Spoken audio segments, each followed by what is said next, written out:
Il avait un rêve, servir son pays et grandir au sein de l'armée.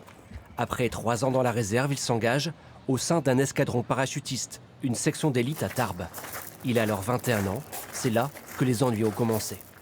Quand on faisait une erreur, en tant que première classe, des fois les cadres nous demandaient par exemple le soir de nous faire copier 800 fois ou 500 fois des lignes, comme bête et méchant, juste des lignes je dois bien répondre ou je dois bien écouter les ordres. On devait faire des tractions et à chaque traction, quand on baissait les bras pour nos tractions, certains cadres nous donnaient des coups de poing dans le ventre au point de nous en faire des bleus, quoi. On se sent vraiment comme un enfant. Se faire sentir humilié et infantilisé comme ça fait beaucoup de mal au moral. Des violences physiques, psychologiques, des brimades, tout cela pendant 2 ans.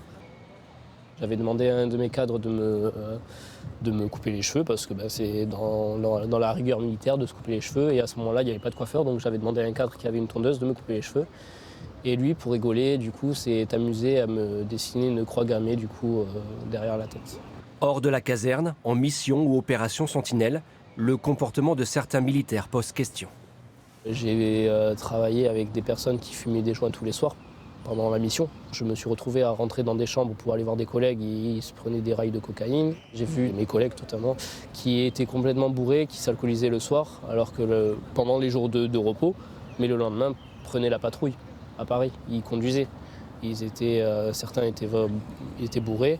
Il y a 1 an, il décide de quitter l'armée. L'institution refuse son départ. Le voilà considéré comme déserteur. L'armée, pour moi, c'était ce que je voulais faire.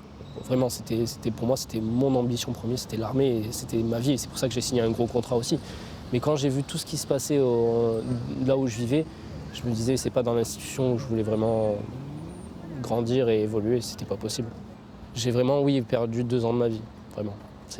C'est dur à dire, mais même si ça m'a apporté beaucoup de choses, l'armée, au-delà de ça, j'ai vraiment l'impression d'avoir gâché ma vie pendant 2 ans. À 24 ans, il se reconstruit, il a changé de vie. Il est en passe de devenir mécanicien et laisse derrière lui ses rêves de carrière dans l'armée.